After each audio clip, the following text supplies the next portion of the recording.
What's going on, Moon Gang? I hope you're having a great day, and I also hope that your portfolio is making new highs like it's no one's business. My name is Matt, and in this video, I will be doing a technical analysis of the fan favorite stock, Workhorse. Knowing what upcoming levels of supply and demand we should be watching for will give us a better chance of capitalizing on opportunity for the remainder of October.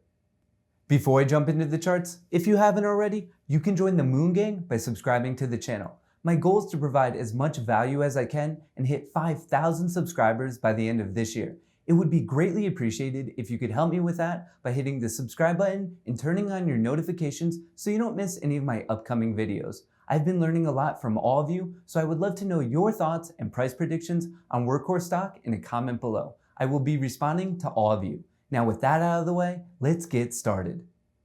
This is the daily chart for Workhorse stock, which trades under the ticker WKHS.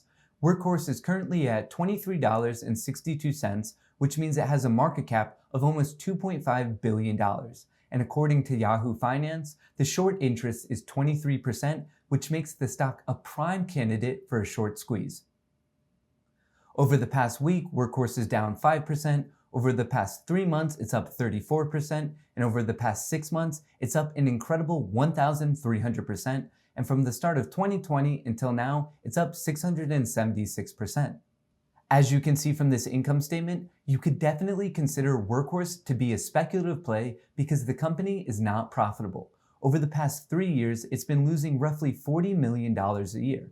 Obviously, this could change on a moment's notice, especially if the USPS contract goes in favor of Workhorse. Let's turn on my previous technical analysis so we can get a better idea of what's been going on with Workhorse. From July until September, the stock was essentially range-bound in between $14 and $18. Then, at the end of August, it was able to break out above this downward trend line, and at the start of September, it reaffirmed this support and continued to run. Overall, in the month of September, Workhorse was up a noteworthy 40%. To the dismay of many investors, Workhorse hasn't had the best start in the month of October, and this is most likely because of two reasons. First is the USPS contract. Many investors and analysts were expecting this to be announced by the end of September, but this didn't happen, and there isn't a set date in the future. Most people are now expecting to hear the results of this contract by the end of the calendar year. And second, the president of the US caught the coronavirus, which is obviously not good for the overall market. As things currently stand, Workhorse is caught in this bullish wedge. The first support is relatively close by, just below $22, and it's also bolstered by this middle trend line. And below that, there's a lot of demand in the low 20s and the high 19s. I recently bought more Workhorse stock around $23 because I think there's a good chance that the stock is able to bounce in this region. But if the bull camp doesn't show up and the bears are able to push it below, I will buy even more stock around $20. If Workhorse is able to bounce in either of these regions of demand, the first resistance would be this top trend line, which would also mark a breakout. If that happens, then the next line in the sand would be the trend line hit at $28, and above that would set up a test of the all-time high at $31. If you're a Workhorse investor, things are looking pretty favorable for you in terms of risk to reward because the first support would be a decline of 8% and the first resistance would be a gain of 21%. Since this is the daily chart, there's a good chance that these levels will come into play for the remainder of October, but to get a better idea of what might happen in the near future, let's switch over to the 4-hour chart. Here we can get a more detailed view of what's been going on with Workhorse. The stock performed very well in the first 3 quarters of September. It started off by reaffirming this support at $17, and then it ran directly to a new all-time high at $31.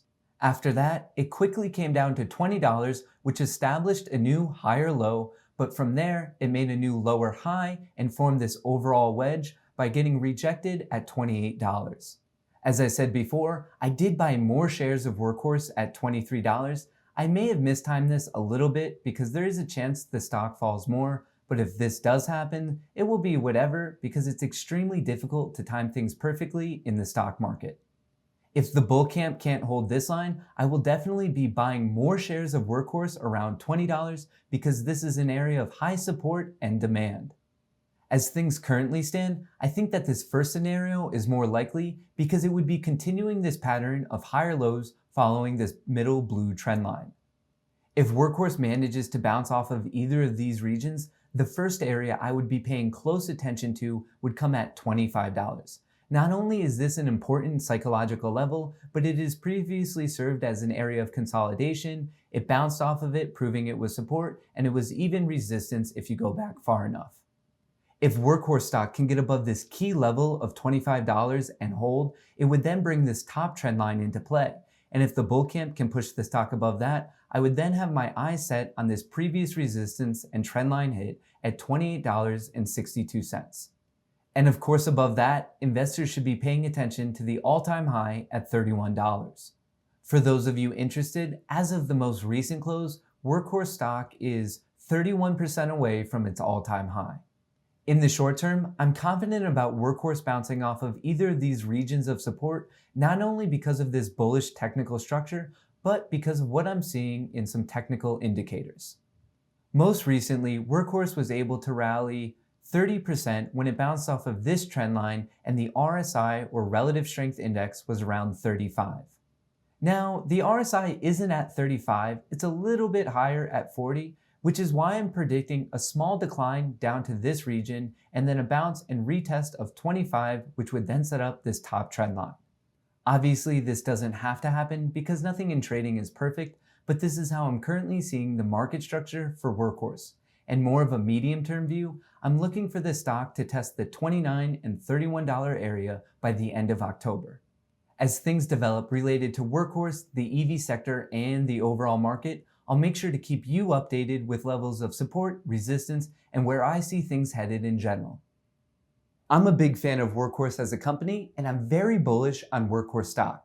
The company is well positioned in the rapidly growing EV sector. They are expanding in terms of both staff and vehicle deliveries, and they have an amazing partnership with Lordstown Motors. In the near future, I would recommend paying attention to the Lordstown merger going through, Workhorse's next earnings report in early November, and of course, any announcements related to the USPS contract.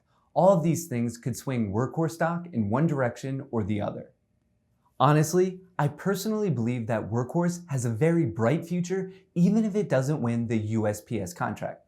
Now, I would argue that there is a high likelihood it will win at least some portion of the USPS contract, but if it doesn't, I still wouldn't be bothered. Workhorse has many things going for it, which makes me confident in being a long-term investor. Obviously, these are just my personal opinions and I'm not a financial advisor, so make sure to do your own research. I would love to know your thoughts on Workhorse stock in a comment below, and also feel free to post any suggestions or recommendations for what I should cover next.